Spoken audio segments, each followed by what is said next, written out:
Hello, I'm Tara Brabazon. I'm the Dean of Graduate Research at Flinders University, and welcome to vlog 82. Woo. 82, Changing Supervisors, the Student Perspective.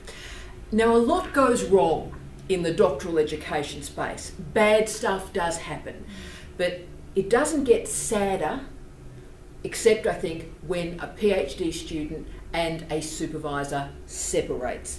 That wrongness of that space and that wrongness of that relationship can have profound impacts on students and on staff and indeed on the institution. So I wanted to talk with Bronwyn Lavelle and Sunny Rushavara today, these two wonderful women. Hello. Hello. Because they both capture the full gamut of the challenges that exist in this space. They're both incredibly brilliant. The university is incredibly lucky to have them, but they do capture, I think, a lot of the problems and the issues and the challenges that emerge here, because Bronwyn is an Australian domestic PhD student but moved states to come and do the PhD at Flinders, and Sunny is an international student who's joined us from the United Kingdom, moved countries to come to Australia to do a PhD. Then some stuff went wrong and then had to move states once more while she was in Australia. Quite an interesting saga. So both of these students have changed supervisors during their candidature, and they're not alone. By a lot of studies done in this area, about 40% of PhD students do change one or more of their supervisors during their candidature. Now, some of those changes are caused by the student and some are caused by the supervisor. But the problem, I think, is a culture of blame and shame and name calling and a lack of respect starts to emerge in this space. And so what these vlogs are about is to find a way to do, and I'm going to quote Gwyneth Paltrow, which is always a mistake, but to try and find a way to do conscious uncoupling. So how we actually go, it's time for a change, let's all get cool with this and make the change happen with decency and kindness and respect. So let's use the insights of what you've both been through to help both students and supervisors, because this vlog today is a double purpose. It's for our wonderful students at Flinders, but it's also helping supervisors improve their practice. So thank you both for being with us today. So Sunny, you did move countries to enact a PhD and complete your education. You moved from the UK to Australia.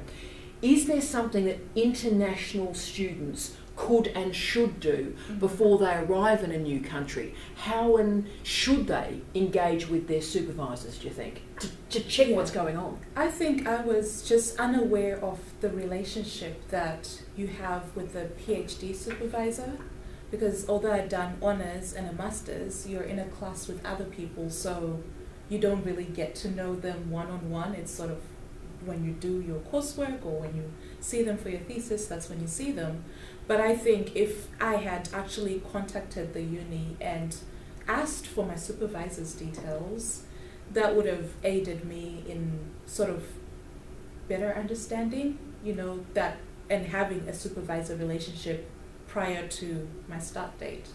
I think that's great. And also Skype could have made a real difference. So actually contacting the supervisor or prospective supervisor before, do you think you might have, you know, managed the situation better and maybe realised there was a problem coming if you had done that? Yes, because for me the biggest thing was being admitted into a PhD program, that everything else came sort of secondary.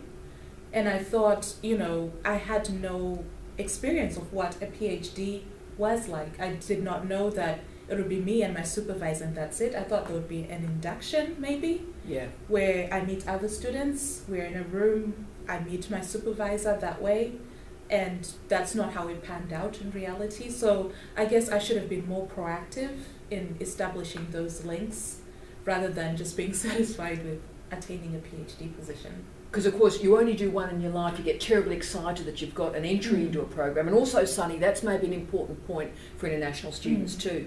Your first enrolment was at a regional university, so in really a country town. And so there's some very different experiences you have in a regional hub compared to a capital city, I think. Yes, and that was the thing. I mean, in terms of picking a supervisor, I know I'm jumping ahead. I'll go into it more, but it was sort of appointed to me. Yeah. I had emailed a few people to say this is what I want to do, and one of them just appeared on my acceptance letter as a supervisor. So yeah, we'll get into that. We'll get into that, and so Bron, we'll get you to sort of address that point going forward from Sunny's point there. Looking back on it, do you think you, or indeed all of us, when we were students, are too passive in accepting the supervisors as they have been given to us? So I'm always amazed that students aren't more proactive in engaging and getting the best supervisors, but we tend to accept what we're given. Do you think that's a challenge? Is it passivity? Well, for me, the reason I came from interstate was for my supervisor. So I knew Dr. Alice Gorman through circles in the space community, and I thought she was fabulous. And what she does is a very new area of research, and she was, at the time, I think one of only about 4 space archaeologists in the world. And so I wanted to do a study into the culture of space, but as a creative writer. So my PhD was going to be in creative writing, but I wanted this a supervisor who was in archaeology. So I came to Flinders. At first I was going to study externally, and then I found, no, I really want to be on campus and to really be part of the PhD experience. I felt removed from it, interstate, and I felt it very difficult.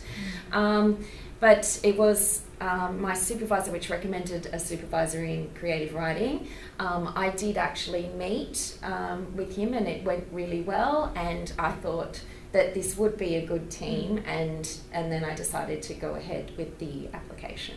Right, fascinating. But can I just say, Bron's raised something amazing there that I didn't think, that's why we asked the students, because you're amazing, is when you've got interdisciplinary theses, that selection of supervisors probably becomes even more challenging.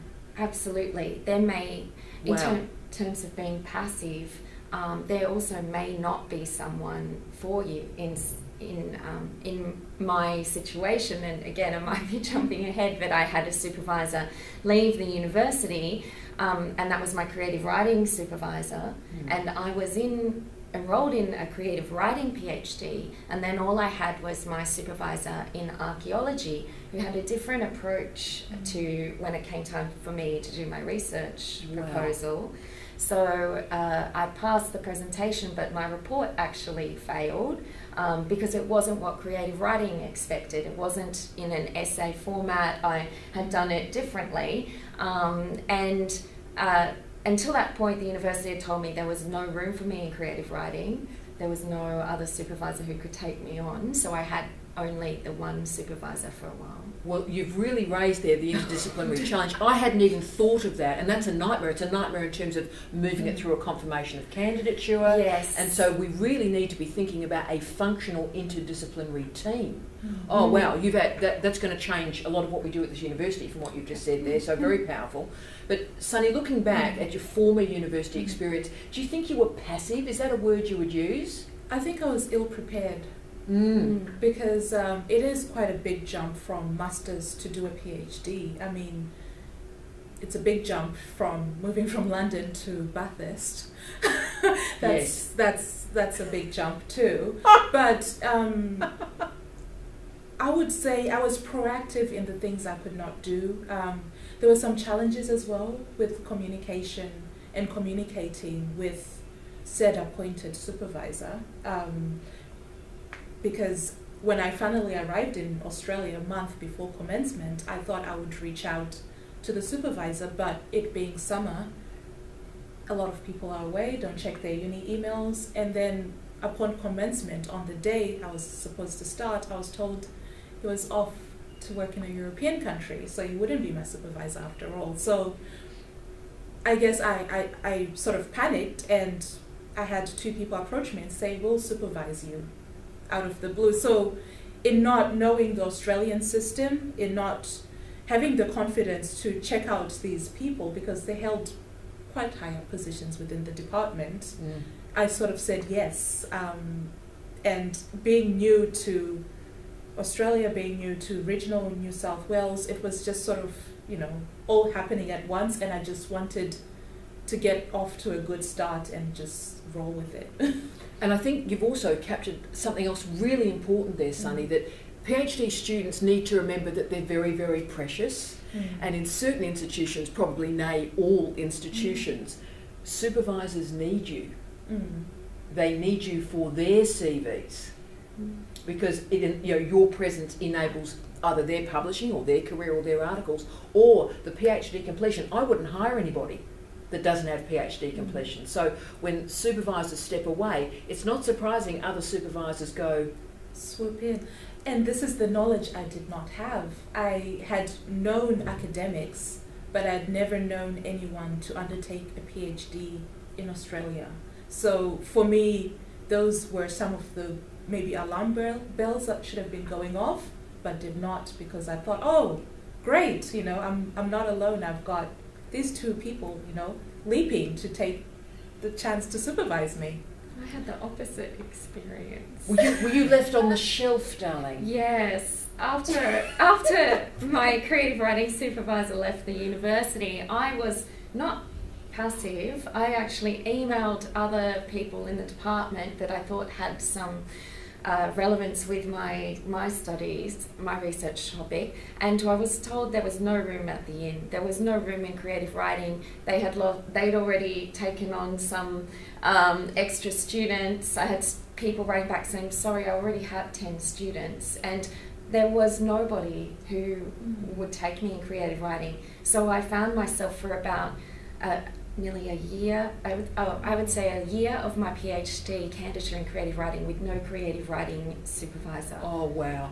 Oh wow. And again, that is the interdisciplinary mess, isn't it? That's the disaster. We've got a supervisor, but we need another, and we need a supervisor that grabs both areas, both paradigms. And still, I don't have a poet, and I'm doing a poetry project, and there were a couple of poets who have both retired, left the university now, and we don't have a poet in creative writing. We need a poet. Every university needs a poet. But can I also say that's another issue, noting the baby boomer, generational profile of Australian universities, is that a lot of those guys and gals are retiring or have retired. So that's another way you lose a supervisor as well, because they retire or leave for many reasons. For the pair of you, is there something looking backwards, so hindsight 2020, is there something you could have negotiated at the start that would have rendered this process a little bit more effective? So Sunny, we might start with you. Is there something you could have done that could have changed this and improved it for you? Definitely having more confidence. And I know I've been going on and on, but it's speaking up to someone who holds rank above you. I thought whatever feedback I got, same as when you're doing a bachelor's or honours, master's, the feedback you get determines the mark you get. And in a PhD, that is not always correct. It's correct in some circumstances, but you don't have to just keep accepting the feedback you get. And I think knowing what power I had as a PhD student would have helped, because I found out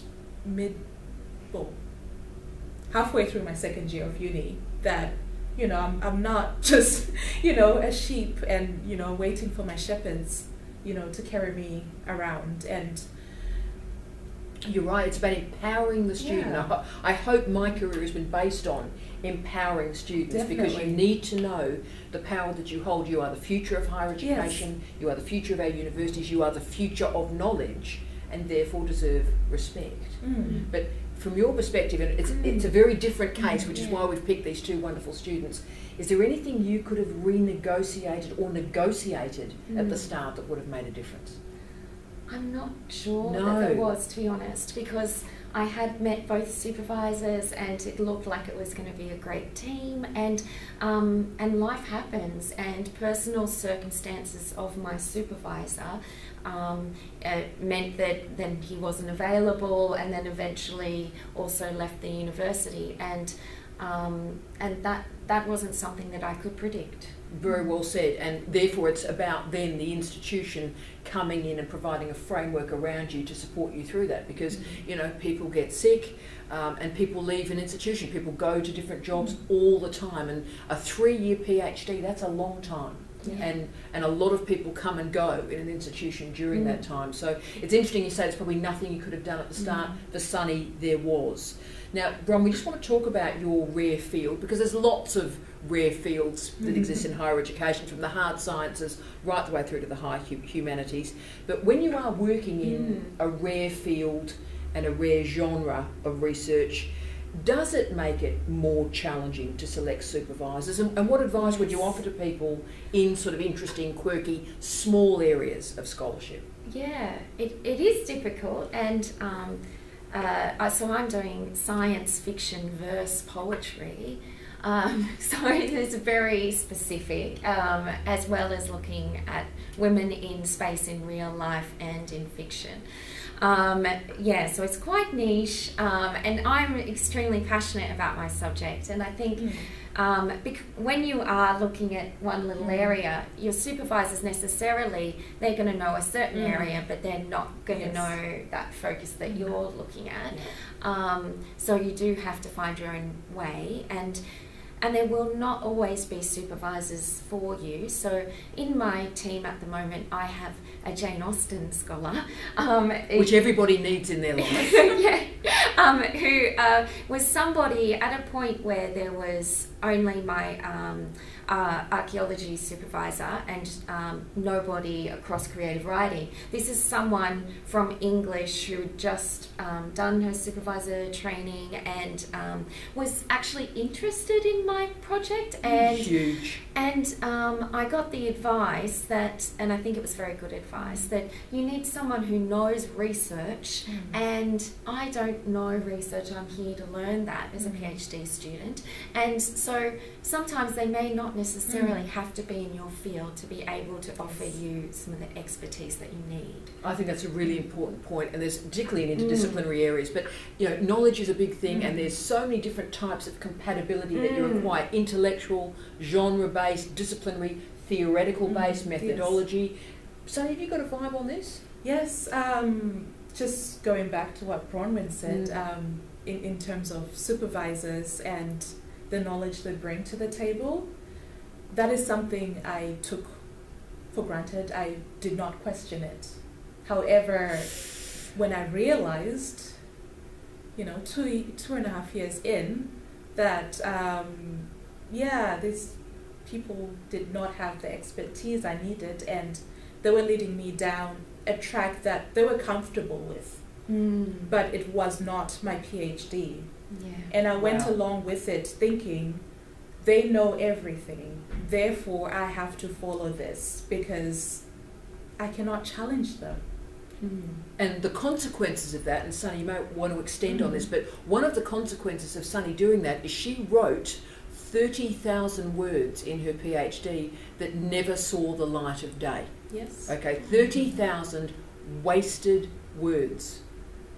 Yeah, it's for me, being an international student and paying, you know, fees, I had to make every day count. There was no, I've got another 27 grand in the bank, I'll just, you know, keep topping up. So for me, it was sort of like when I realized that in actual fact, I had maybe 10,000 usable words, which were my research proposal, my confirmation of candidature document, and everything else that I had done was just not good. And it's a challenging thought, knowing I've only done 10,000 words and I'm supposed to finish within a year. But you know, I needed that realization, and fortunately I had a great team that just, you know, kickstarted my passion again, reignited my confidence, and from there it just went supersonic, and I am grateful beyond. Well, and so Sunny finished in 2 years, 10 months. Yes. with all of this 2 years, 10 months, and of course she's Dr. Sunny Rushavara too, so she went through with absolute flying colours, 2 years, 10 months, extraordinary. Two of the best examiners on the planet examined her, so it was a remarkable achievement. So, but I think intellectually you've captured that point. I want to go back, if I can, Bron, to the personal aspect, which I think is really dead crucial, and how important is personal compatibility to engaging with your supervisors. There's the intellectual stuff, which is crucial content, but that personal stuff, mate. Absolutely, and that's why I was very happy to have my supervisor, Dr. Gillian Dooley, come on board, who was interested in my project and thought it had promise, and we had approached my primary supervisor had approached a couple of people that might have been relevant, and you know there wasn't the same enthusiasm, and my supervisor said, if they're not interested, we're not going to convince anyone to come on the team for my PhD. We want people who want to be there. So you need people who believe in you and what you're doing, and without that belief, it's hard. It can dissipate, because we talk a lot about the motivation in students. You know, you guys have got to be motivated, but the supervisor's got to be absolutely turbocharged. Like, this is exciting. We're doing this. I'm excited. This is brilliant. Let's get this through. This is brilliant, and we mustn't lose that. You know, you must come into the meeting and know that we are focusing on you. We care about you, and the time you have with us is precious, and other stuff doesn't get involved in that. You know, you are precious. The project is precious. So that personal stuff, I think, really matters. And I think when we see stuff go wrong, it's often not intellectual. It's often personal, you know, and I don't know how we handle that. And I mean, Bron, we'll keep going with you if we can, because you did hit a moment of crisis with one of your supervisors. Looking back on it now, was there any way to prevent that sparking moment of crisis? Again, I'm not too sure that there was. Wow, this is fascinating. Yeah, you're going to be yourself, and you always have to be yourself. And when if you're a very warm person, and your relationships with your supervisors can be really personal and intimate, and there's a line there that you have to be careful of, and I think sometimes, should one be more, keep more of a professional relationship, but again, is that really being yourself? And so negotiating that personal, professional thing is really complicated in the doctoral space. And done. When I did have a separation with the supervisor, I actually did go to university counselling to help, which I'd really recommend to other students in this situation, and they helped me formulate the wording of an email that would help me make that separation really clear, and that was incredibly helpful. So having the support of those university services is really important, and I think definitely use them. Really powerful. This is a very deep and complicated relationship, and I mean, Sunny, you've had to put up with Steve and I. So you had a married couple too as a supervisory relationship, as we were her second iteration. So we were Star Trek: The Next Generation. But I suppose we're very old and very experienced, so we had a sense of great intimacy and connection and communication with you. But we were very clear about lines and borders and boundaries and things, I think. Did we ever overtly state that to you, or was it? No, it was just how you supervise both Tara and Steve in the hour, in the half an hour, in the coffee catch-up you have. It's intense, and you get down to the real point, and it's sort of like, wow, I need to put this on paper. I only have 7 days till our next meeting. So for me, it was just what I needed. Whereas the previous batch, one of them would invite me to their house, family gatherings, but there would be nothing to do with PhD. Even in our meetings, it seemed as though he was very friendly. How's your dad? How's your brother? but there was nothing to do with the PhD. So it was a bit of the opposite, but not really attaining what I wanted. Yeah. So I'd had enough fluff. You know, it's sort of like, let's just get on with it. Yeah. And both you and Steve are very warm people, so I never felt, you know, when you go home, oh, Tara hasn't emailed me back, because I knew you would, and I knew you always gave me enough to go away and just, you know, power through. And for the supervisors who are watching this, I've been thinking about this a lot. Obviously, Bron and I are dear friends. I adore this woman, and I am horrified in some of the journey she's gone on as a scholar. But it has made me think about the nature of the professional and the personal relationship. And I think the difference is, for supervisors out there, I approach everything, all our meetings, as an intellectual, and you are an intellectual. So it is an intellectual conversation that is delivered from one person to another, right? And so I think it starts with, we are having an intellectual conversation. We want you to be the best and the brightest person on this planet. We are working at the highest level, and we're going to work you hard to get there, but we are hopefully compassionate and kind to get you to that level. But in some ways, it's not probably a friendship.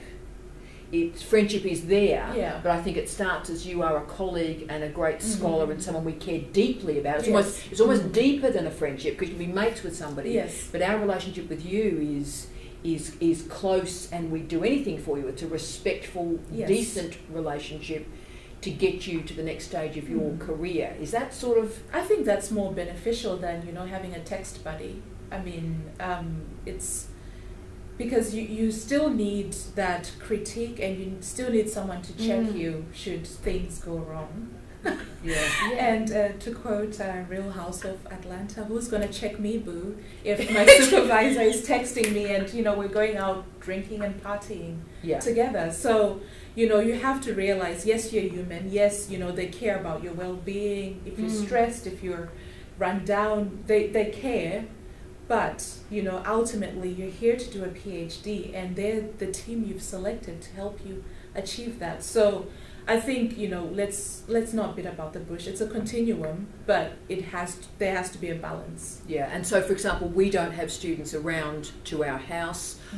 My students don't have my mobile phone number, but we do use social media a great deal. So, for example, we are friends on Facebook, or friends on just about everything else, because Sunny has control over the way she presents herself to an audience on those platforms. But you don't have my mobile phone number. And that's fine. I've got you on Twitter.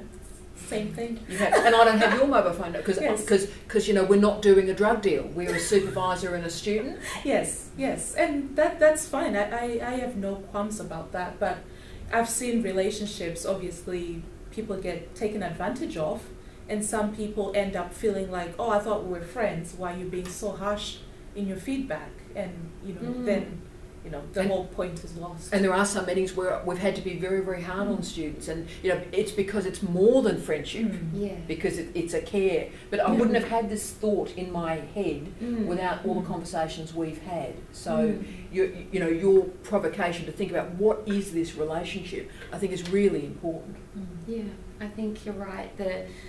Actually, a supervisor who challenges you is more helpful than someone who says, it's going well, which is something similar I had in my honours. I had an experience of a supervisor who was like, like fine, and then when I had to give a presentation to the rest of the department, I was torn down, the argument was torn down, and I was about 6 weeks away from the end, and I realised, oh, it's, you know, the focus is too big, all of these things, which my supervisor had not, I almost had the heart to tell me, and you need to, he needs to be professional there. Because it is about enabling your career, enabling you as a scholar. Yes, we don't need... I was going to say we don't need you to be nice. Well, we do. Kindness is important, respect and decency. It is, that's right. But also, you're a whole person before you come to be supervised by us. That's true. You don't need us to complete you as a person. You're a fabulous, astounding person before you enter a PhD program. But we do respect, value and need, almost like rigour. We need that. That's what we need. That's what we're here for. And when my supervisors like my, I've got a third supervisor now, the amazing Dr. Lisa Bennett, and so finally I have someone in creative writing, which was a really great turning point for me. And recently she gave me some feedback on something, and she said she apologised for possibly eviscerating it, and I actually said, thank you so much, because that's what I needed. I didn't need looks good. I needed, there are some problems here, let's get real, and I was able to fix them. Yeah, and in creative writing in particular, of all the different paradigms, some of the commentary can be quite tough, because it almost sort of has to be, because the nature of the artefact exegesis is the artefact will be handled in a very different way. So really powerful. We're reaching to the end of the questions now. The next one is particularly speaking to our students out there, two wonderful students speaking to students. What would you recommend to ensure that students are safe, that students are protected and don't change supervisors? What would you recommend to everybody out there who want to start with supervisors and finish with the same set? I would say stalk. Okay, professionally, not not electronically tagged, not on the dark web. But every staff member at most universities has to have an academic profile. First of all, skip through the about, go to bibliography, publications. When was the last time they published? Where do they speak? I mean, do they even exist apart from the department? Who else have they worked with? This is something I did not know. In hindsight, now I know that would have served me a great hassle. Yeah. Secondly, I would say be honest with yourself. Are you pulling your weight? This is a two-way relationship. It can't always be the supervisor's fault. Are you doing enough to sort of prove that you're ready for this? And it's not just to you, it's to your family, it's to the uni, it's to your career. Because a lot of people, I've had the misfortune or fortune of meeting people who hide behind excuse after excuse after excuse, and it's always somebody else's fault. So be honest. When you look at your thesis, are you happy with it? And lastly, enjoy the process. Yes, it's extremely hard, challenging. You'll go through the trenches, but you'll also have the highest of highs, when things go right, when you do your word count and it's like, oh my gosh, I'm at 60,000, or, I've been published. And hold on to those moments. But, confidence, be honest with yourself, as well as do the work. And the rest will sort of fall into place. We're all human. We have good days, bad days, but have your toolbox of essential tools. And Sunny is doing incredibly well. Can I just do a big shout out for Sunny in terms of publication? It looks like she's going to have 8 refereed articles and 2 books before Christmas. We're so working that's on pretty. it. That's pretty powerful. I had an article accepted last week too, so that's fantastic. but what advice would you offer to students? To students. So what happened to you doesn't happen to someone else. Yeah, I don't know how to prevent, because some choose change and some have change thrust upon them. So I don't know that there's a way to prevent some things. Life just happens, but I think that. You need to remember that it's your project, and in that, if you are in a niche area, which really a lot of us are, because your PhD, that's almost what it is, focusing in on one very specific thing that is new. And having supervisors in different departments and can mean that you can be encouraged to go down different tracks that maybe are not where you want to go. So I know that I'm constantly receiving very different advice from supervisors that are in different departments, and I, at the end of the day, have to negotiate that and take that on board, but remember my project and what my passion is, and what's my interest that is going to keep me able to sustain this, so that I'm doing my PhD, not the PhD that my supervisors want me to do. That is brilliant advice. I hope every student on the planet that watches this vlog remembers that, because it is your project. It is about you. It's not your supervisor's project. I'm now going to test you both because I want to move you. Remember, we've also got audience who are staff members watching this as part of their supervisory training. So as students talking to staff, what are the deal breakers for you? What makes you uncomfortable? What makes you upset, lacking self-care in the behaviour of supervisors? So what do we do that is a deal breaker for you? Timely responses would be greatly appreciated. I think with the previous two, that it was always something was greater than our half an hour per week to meet. So timely feedback, because the clock is constantly ticking, and as most international students not on scholarships know, so is the payment. Yeah. So, you know, every 5 months you're like, what have I got out of this? I need to keep moving. So timely feedback, as well as just when you don't know, it's okay to tell students that, you know what, have you spoken to such and such in that department? Or, you know what, let's sort of work this out together because this is also new for me. And that just that transparency and honesty is wonderful. You know, you don't have to hide. We're all human. At one point you were also a PhD student, and I think as a supervisor you would have appreciated your previous supervisors to be honest and nurturing in your growth. So those are even my two.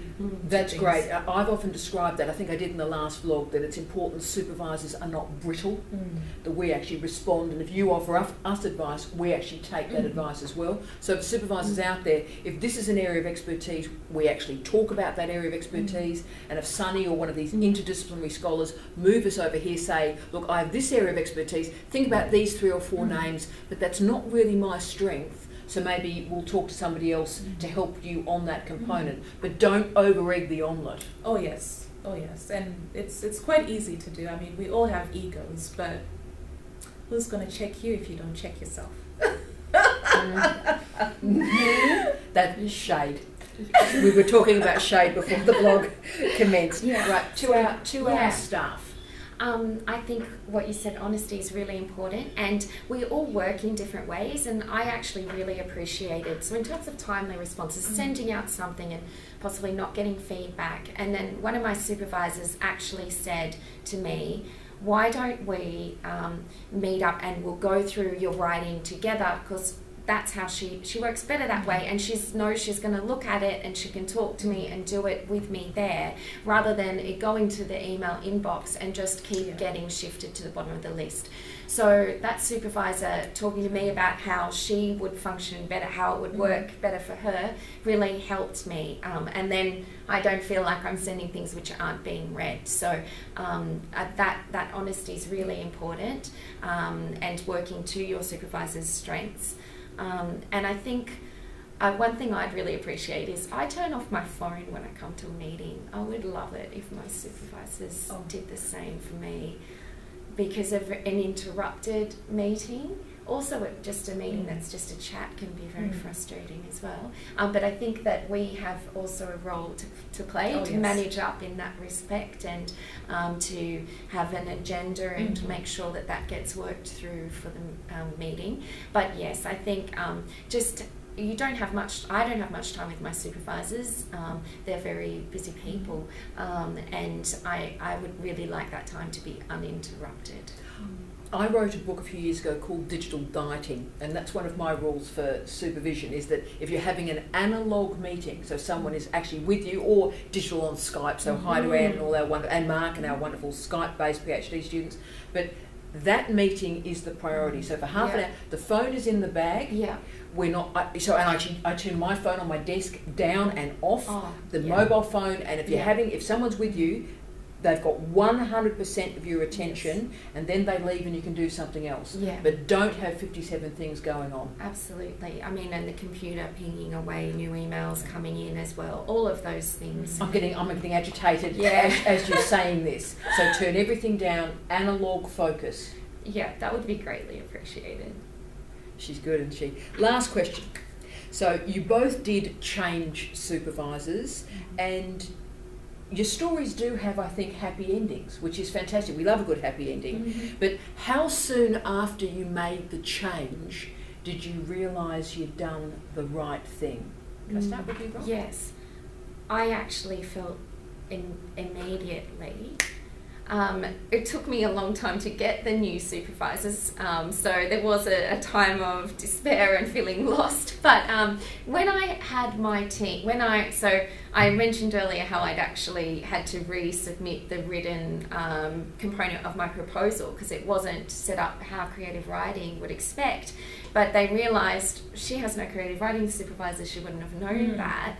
And I had lovely Dr. Lisa Bennett come up to me after my presentation and say, I think I need to be your supervisor. So, and that was fantastic. And from that point on, things really changed for me. And you know what? Part of me, I thought, I have a feminist project. It's a feminist project. I actually thought, why was my primary supervisor male? I have an all-female team now. I actually think that is right for the project. And so changing need not be a negative thing. It can be extremely positive. And so once that team was in place, you knew immediately. Yeah. Dr. Shavara. Stop. Did you know immediately? 'Cause obviously there was a lot going on because Steve and I were moving states and universities as well, and so you were moving supervisors, you were moving states, you were moving institutions. You know, how did you manage that crazy December, January is what I'm thinking. It was like euphoria. I can't explain it because I had known Steve for about 6 months before Tara came. So he on board. he was on Sonny's team, if I can just clarify. Yes. So as a number 3 supervisor, Yes. he was in your team. However, when I just, arranged a meeting to see Tara and just say, look, I have finished my confirmation of candidature, but I'm being asked to research the philosophy of methodology. Is this right? In that half an hour, we sorted out everything I had concerns about. I left that meeting going, whew, if I did illicit drugs, this is probably what it would feel like. It just felt like, to use metaphors, shackled had been thrown away, and it was just from that point on. Although change happened, a couple of months later, I found out, we're moving to South Australia, which I love. South Australia, thank you for having us. And, we were just progressing. So I was used to change, but this was good change. And it just sped up the PhD process. I mean, from having 10,000 words to having 120,000 words in the space of 9 months. I think that just goes to show the team I had was definitely the right one. And we knew it immediately. And I'm laughing at Sunny because when my current boss, the wonderful Rob Saint, who was the DVC research at Flinders, he phoned me, I think it was Christmas Eve, wasn't it, at like 8:15 in the morning, and I took it as head of school at CSU, took the call. And then you came in to see me, I think it was at 9 o'clock.